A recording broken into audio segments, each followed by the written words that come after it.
오늘 우리는 이 라오디게아 교회에서 바로 이 두 마음, 이것을 발견하게 됩니다. 오늘 주님께서는 라오디게아 교회를 향해서 이 미지근함을 책망하고 계시는데요. 내가 내 행위를 아노니 내가 차지도 아니하고 뜨겁지도 아니하도다. 내가 차든지 뜨겁든지 하기를 원하노라. 내가 이같이 미지근하여 뜨겁지도 아니하고 차지도 아니하니 내 입에서 너를 토하여 버리리라.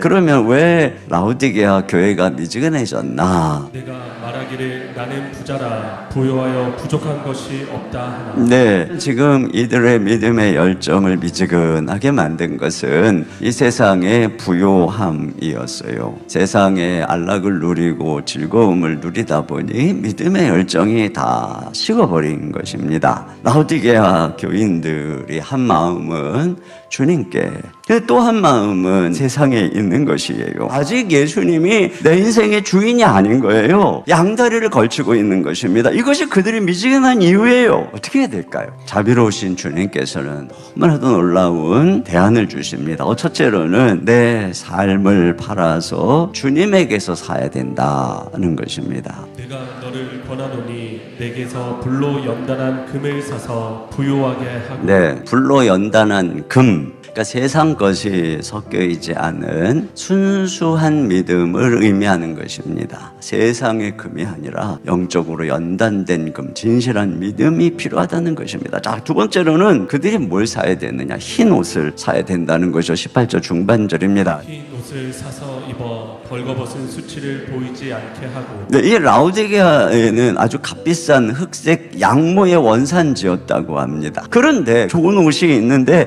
정작 천국의 예복인 흰 옷이 없는 것입니다. 몸을 위해서는 아름다운 명품을 치장하는데 영혼에는 옷 한 벌 없는 벌거숭이라는 거예요. 벌거벗었다고 그러잖아요. 죄를 가려줄 의의 흰 옷이 없어요. 그걸 어디서 마련할 수 있나요? 예수님은 내게서 와서 사라는 것입니다. 세 번째로는 안약을 사라는 거예요. 안약을, 자 18절 하반절입니다. 시작. 안약을 사서 눈에 발라 보게 하라. 네, 이게 라오디게아는 실제적으로 이 안약으로 또 유명했다고 합니다. 그래서 그걸 사서 바름으로써 그들은 다 눈이 밝아요. 그런데 영적인 눈은 어두운 거예요. 그러니까 주님이 뭐라 그랬어요? 내게로 와서 영적인 안약을 사라. 주님에게 가서 산다는 게 뭘까요? 여기 그들이 사야 되는 목록이 이 세상에 그들이 자랑하는 것과 대조가 되어 있잖아요. 그들이 그 진귀한 금, 또 명품 옷, 값비싼 이 약을 사기 위해서 어떻게 했을까요?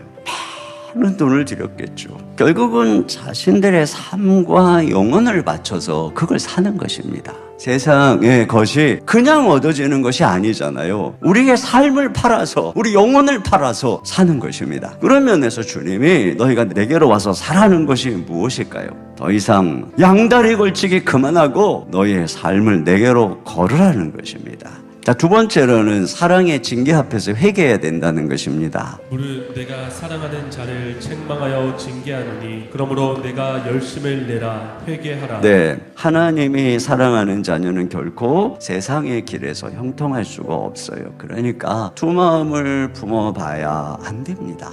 그래서 어떻게 하라 그래요? 내가 열심을 내라. 회개하라. 네, 열심을 내라는 거예요. 믿음의 온도를 높이라는 것입니다. 그래서 회개하라고, 이게 돌이키라는 것이죠. 여러분, 우리가 회개해서 이 세상에서 우리의 마음을 주님께로 돌이키려면 이 믿음의 온도가 높아져야 되는 것입니다. 어떻게 하면은 이 미지근함에서 벗어나 온전히 우리 마음이 뜨겁게 주를 사랑하며 세상의 유혹을 이기고 천성을 향해 갈 수 있을까요? 예수님을 마음에 모시고 친밀한 교제를 날마다 해야 됩니다. 볼지어다 내가 문 밖에 서서 두드리노니 누구든지 내 음성을 듣고 문을 열며 내가 그에게로 들어가 그와 더불어 먹고 그는 나와 더불어 먹으리라. 네, 주님께서 문 밖에 서서 문을 두드리기만 하시는 것이 아니라 부르고 계시는 거예요. 그럼 중요한 건 무엇이냐? 주님의 두드리면서 부르신 음성을 듣고 문을 열어야 된다는 것입니다. 여기 문을 연다는 이 문은 헬라어로 권세라고 하는 의미를 가지고 있습니다. 이 문을 연다는 것은 마치 이 대치하던 이 성 밖의 군사에게 항복하고 성문을 여는 것과 같은 것입니다. 내 인생의 성문을 여는 것이죠. 주님께 항복하는 것이요. 다시 말하면 예수님, 당신을 내 인생의 주인으로 영접합니다. 이것입니다.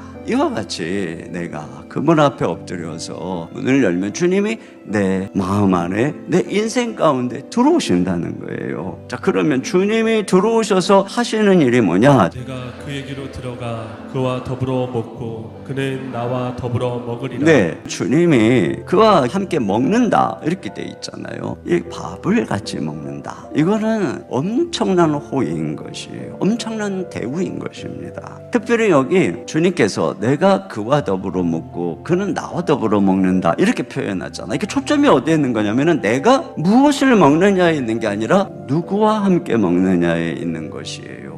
주님이 주목하는 것은 나라는 것이죠. 내가 너하고 밥 먹고 싶어. 그 얘기인 것이에요. 그러니까 주님과 나만의 친밀한 교제를 의미하는 곳이죠. 이게 바로 주님이 지금 제시하고 있는 해결책인 거예요. 미지근함에서 벗어나는 방법 이거밖에 없다는 거예요. 세상에 부가 주는 즐거움, 성공이 주는 어떤 그 만족, 세상에 뺏긴 마음 이걸 찾는 방법은 이거밖에 없다는 거예요. 여러분, 주님 그분과 열심히 교제하고 예수님을 사랑하면 세상을 이기는 것입니다. 우리 2015년 이 한 해 우리가 가장 중요한 한 가지, 예수님 그분을 내 마음을 열고 마음에 모시고 날마다 그분과 먹고 그분과 교제하고 그분과 사랑함으로써 세상을 이기고 결국은 저 천성에 가서 하늘 보좌에 앉게 되는 그런 은혜를 누리시기를 주님의 이름으로 축원합니다.